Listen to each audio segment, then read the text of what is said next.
दिन दिन दिवाळी गाई म्हशी ओवाळी असं म्हणत आपण दिव्याच्या सणाचे म्हणजेच दिवाळी या सणाचे जल्लोषात आणि मोठ्या आनंदाने स्वागत करतो. पावसाळा संपत येऊन कडाक्याच्या थंडीला सुरुवात झालेली असते आणि आंबेगे स्नान, फटाक्याची आतिषबाजी, दारातील आकाशकंदील आणि पणत्या यांनी सजलेलं घर अशी अतिशय आनंददायी वातावरणात या प्रकाशमय सणाचं स्वागत केलं जातं. दिवाळी सणाची सुरुवात होते ते वसुबारस या सणापासून. भारतीय संस्कृतीमध्ये गायीला खूप महत्त्वाचे स्थान आहे. गायीच्या पोटामध्ये 33 कोटी देव असतात असं आपल्याकडं म्हटलं जातं. अशी आपली श्रद्धा आहे. वसुबारस हा दिवस दीपावलीच्या एक दिवस आधी साजरा केला जातो. या दिवशी गायीची पूजा केली जाते. दिवाळीची सुरुवात वसुबारसेच्या उत्सवापासून होते. वसू म्हणजे गाय आणि बारस म्हणजे 12वा दिवस. आपल्या भारतीय संस्कृतीत सतत 5 दिवस साजरा केला जाणारा सण म्हणून दिवाळी या सणाकडे पाहिले जाते. या सणाचा पहिला दिवस म्हणजे वसुबारस. यालाच गोवत्स द्वादशी असे देखील म्हणले जाते. आपला देश हा कृषी प्रधान देश आहे आणि आपल्या सर्वांसाठी अन्न पिकवतो तो अन्नदाता म्हणजे शेतकरी. वसुबारस या सणाचे महत्त्व हे आमच्या शेतकरी बांधवांसाठी अधिक आहे. म्हणूनच शेतकरी वर्ग गोमाता अर्थात गायीबाबत कृतज्ञता या दिवशी व्यक्त करीत असतात. प्रेमभावनेचा हा आविष्कार जगात कुठेच बघायला मिळणार नाही. इतकं हे शेतकरी आणि गायी वासराचं नातं हे अनोखं आहे. घरात लक्ष्मीचे आगमन व्हावे ह्या हेतूने गायीची आणि वासराची वसुबारसेच्या दिवशी संध्याकाळी पूजा केली जाते. नमस्कार, माझी माईमध्ये मी तुम्हा सगळ्यांचे स्वागत करते. आजच्या व्हिडिओमध्ये आज आपण वसुबारस या दिवशी गायीची आणि गायीच्या वासराची पूजा कशी करायची हे आजच्या व्हिडिओमध्ये पाहणार आहोत. तर हा व्हिडिओ तुम्ही शेवटपर्यंत नक्की पहा आणि व्हिडिओ आवडल्यास लाईक करा. भारत हा कृषी प्रधान देश जरी असला तरी फार पूर्वीपासून प्रत्येक घरामध्ये गुरे वासरे पाळली जायची. परंतु या धक्काधक्कीच्या जीवनामध्ये आणि शहरीकरण झाल्यामुळे आता प्रत्येकाच्या घरी गायी गुरे वासरे असतीलच असे नाही. पण ज्यांच्या घरी गायी गुरे वासरे आहेत त्यांच्या घरी या दिवसाला फार महत्त्व असते. या दिवशी त्यांच्या घरामध्ये पुरणपोळीचा स्वयंपाक केला जातो. घरातील सुवासिनी बायका गायीच्या पायावर पाणी घालून तिला हळद कुंकू फुले अक्षदा वाहून तिच्या गळ्यामध्ये फुलांची माळ घालतात. तिला निरांजनाने ओवाळून केळीच्या पानावरती पुरणपोळीसह गोडाधोडाचे पदार्थ नैवेद्य वाढून गायीला खाऊ घालतात. या दिवसापासून अंगणामध्ये रांगोळ्या काढण्यास सुरुवात केली जाते. कारण दिवाळी या सणाचा हा पहिला दिवस समजला जातो. या दिवशी बऱ्याच बायकांचा उपवास देखील असतो आणि या दिवशी गहू मूग यासारखे पदार्थ त्या खात नाहीत. तसेच दुधापासून बनवलेले पदार्थ तळलेले पदार्थ देखील त्या खात नाहीत. उपवास केलेल्या स्त्रिया बाजरीची भाकरी आणि गवारीच्या शेंगेची भाजी खाऊन हा उपवास सोडतात. आपल्या मुलाबाळांना आपल्या घराला चांगले आरोग्य सुख शांती लाभावी म्हणून ही पूजा केली जाते. ज्यांच्या घरी गायी गुरे वासरे पाळली जात नाहीत ते लोक सुद्धा गायीची कृतज्ञतापूर्वक स्मरण करून अंगणामध्ये तसेच तुळशी वृंदावना शेजारी किंवा देवघरातील एका कोपऱ्यामध्ये पाट मांडून त्या ठिकाणी गायीचे प्रतिकात्मक रूप तयार केले जाते आणि त्या ठिकाणी तिची पूजा केली जाते. यावर्षी वसुबारस मुहूर्त तिथी ही 28 ऑक्टोबर 2024 या दिवशी सकाळी 7:51 गोवत्स द्वादशी प्रारंभ होत आहे आणि 29 ऑक्टोबर 2024 सकाळी 10:31 समाप्त होत आहे. उदय तिथीनुसार वसुबारस यावर्षी 28 ऑक्टोबर 2024 या दिवशी साजरी केली जाणार आहे. वसू या शब्दाचे खूप अर्थ सांगितले जातात. वसू म्हणजे सूर्य, वसू म्हणजे कुबेर, वसू म्हणजे धन आणि सर्वात महत्त्वाचा आध्यात्मिक अर्थ म्हणजे सर्वांमध्ये वास करणारा असा आहे आणि बारस म्हणजे द्वादशीचा दिवस. हिंदू पौराणिक कथेमध्ये गायीला पवित्र आणि देवाचा अवतार मानला जातो. गायीचा उगम हा समुद्र मंथनातून झाला. जेव्हा देव आणि दानव समुद्र मंथन करत होते तेव्हा दैवी गाय कामधेनू 7 महान देवांची देणगी म्हणून उदयास आली. कामधेनू हे मातृत्व प्रजनन देवत्व आणि पालनपोषण यांच्या आशीर्वादाशी संबंधित आहे. या दिवशी घरातील महिला गोपूजा आणि श्रीकृष्ण पूजा करतात. या दिवशी धनाची देवी म्हणून ओळखली जाणारी लक्ष्मी गायीचे रूप धारण करते म्हणून लोक देवी लक्ष्मीचा आशीर्वाद घेण्यासाठी गायीची पूजा करतात.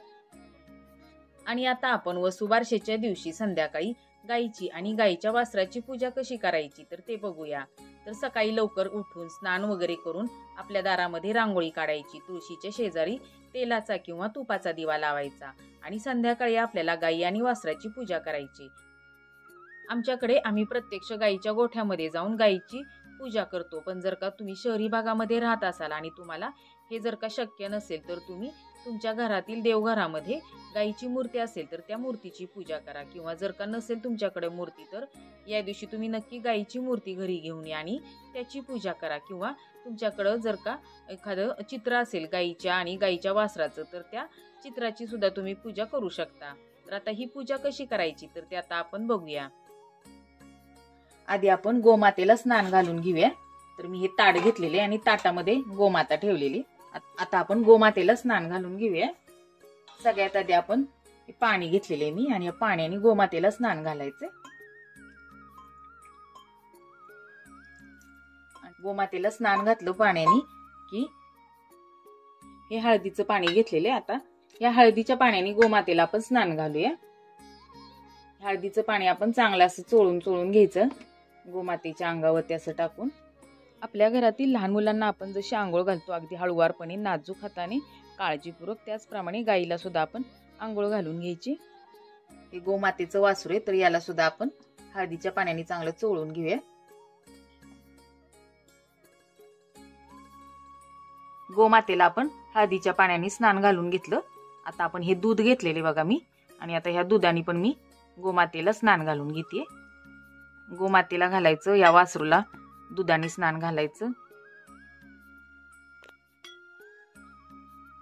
आणि आता नंतर आपण पाणी घ्यायचं आणि पाण्याने परत स्नान घालायचं. आणि जे आपण हळद दूध घातलं होतं, हळदीचं पाणी दुधाचं पाणी, ते स्वच्छ असं धुवून काढायचं. अशा प्रकारे आपलं बघा हे गोमातेला स्नान घालून झालेले दुधाने हळदीच्या पाण्याने. आणि आता आपण ही पुसून घ्यायची गोमाता. स्वच्छ कपड्याने पुसून घेऊया आणि नंतर आपण ह्या गोमातेच्या पूजेला सुरुवात करूया. गोमातेला आपण या अक्षदावरती ठेवूया. अक्षदांवरती आपण आता हळद कुंकू वाहून घेऊयात आणि नंतर याच्यावरती गोमातेला ठेवूया आपण अशी. यावरती आपण गोमातेला तसं ठेवलेले. आता आपण गोमातेची पूजा करायची, पण त्याआधी आपण सगळ्यात आधी गणपती बाप्पांची पूजा करूया आणि नंतर गोमातेची पूजा करूया. गणपती बाप्पांची पूजा करायची आपण. त्याआधी ह्या अक्षदा घेतलेल्या आहेत मी थोड्या. याच्यावरती आता आपण गणपती बाप्पांची पूजा करायची. त्याच्यासाठी मी सुपारी घेतलेली. गणपती बाप्पांना आपण आता हळद कुंकू अक्षदा व्हायचे, फुल वाहूया, ओवाळून घेऊया. गणपती बाप्पांना आपण दिव्याने ओवाळलेले. आपण आता ही विड्याची पानं घेतलेली आहेत. ह्याच्यावरती आता आपण खारी खोबरं सुपारी हळकुंड असं मांडून हा विडा मांडून घेऊया. हा विडा मांडून झालाय. आता आपण गोमातेची पूजा करूया. गोमातेला आपण कुंकू लावायचे. गोमातेच्या वासराला सुद्धा कुंकू लावायचे. आपण पायावरती सुद्धा कुंकू लावून घ्यायचे. कुंकू लावले. आता आपण हळद लावून घेऊया. आपल्या ज्या काही मनोकामना असतील त्या पूर्ण करण्यासाठी वासरासहित गायीची पूजा केली जाते. हिंदू धर्मामध्ये गायीला खूप महत्त्वाचे स्थान आहे आणि अजूनही गावोगावी गायीला देव मानतात. रस्त्याने जेव्हा गायी दिसते जाताना तर तेव्हा तिच्या शेपटीला हात लावून तिला नमस्कार करतात. आणि आता गोमातेला आपण फुल वाहूया. या दिवसापासूनच दिवाळीला सुरुवात होते आणि घरासमोर सुद्धा रांगोळी काढायला सुरुवात याच दिवसापासून होते. अक्षदा वाहून घेऊयात. गोमातेला आता आपण हा चारा ठेवायचा आहे. गोमाता चारा खाते म्हणून हा चारा घेतलेला आहे. गोमातेला चारा आणि पाणी ठेवून घेऊयात. आणि आता आपण नैवेद्य दाखवूया. नैवेद्यासाठी मी केळी घेतलेले, सफरचंद घेतलेले आणि ही साखर घेतलेली. आता आपण या सगळ्याचा नैवेद्य दाखवूया. या दिवशी बऱ्याच स्त्रियांचा उपवास असतो आणि त्या उपवास सोडताना बाजरीची भाकरी आणि गवारीच्या शेंगेची भाजी खाऊन उपवास सोडतात. त्यामुळे नैवेद्य दाखवताना आमच्याकडे बाजरीची भाकरी आणि गवारीच्या शेंगेचाच नैवेद्य दाखवतात. अशी आपली ही वसुबारस या दिवशी केली जाणारी गाई आणि वासराची पूजा झालेली करून आता आपण आरती करूया. गाईच्या शेणामध्ये प्रत्यक्ष लक्ष्मीचा वास असतो. गोमूत्रामध्ये भगवती गंगेचा वास असतो. गाईचे दूध आणि तुपामध्ये सोमाचा वास असतो. आणि यापासून बनवलेले जे पंचगव्य आहेत तर ते आपण पोटातून घेतले म्हणजे प्राशन केले तर आपण ज्या सेवा करत असतो तेव्हा जे अडथळे येतात म्हणजे आपल्या शरीराबाहेर जर का एखादी वाईट शक्ती असेल तर ती आपल्या जवळ येऊ शकत नाही. म्हणूनच आपण आपल्या धार्मिक कार्यामध्ये होम हवन करत असताना त्या होम हवनामध्ये आपण गायीच्या शेणापासून बनवलेल्या ज्या गवऱ्या असतात, शेणकुटे असतात, तर ते आपण या होमामध्ये आपण वापरतो. त्याचप्रमाणे आपल्या घरातील शुद्धतेसाठी आपण गायीचे गोमूत्र आपल्या सगळ्या घरामध्ये आपण शिंपडतो. तर अशा आहे आपल्या कामधेनू गायीची पूजा या वसुबारसेला तुम्ही नक्की करा. आणि आजचा व्हिडिओ कसा वाटला ते कमेंट करून नक्की सांगा. व्हिडिओ आवडला असेल तर तुमच्या मित्रपरिवारामध्ये शेअर करा आणि असेच नवनवीन व्हिडिओ पाहण्यासाठी चॅनलला सबस्क्राईब करा. व्हिडिओ पाहिलात त्याबद्दल तुम्हा सगळ्यांचे आभार. पुन्हा भेटूया अशाच एका नवीन व्हिडिओमध्ये. तोपर्यंत नमस्कार.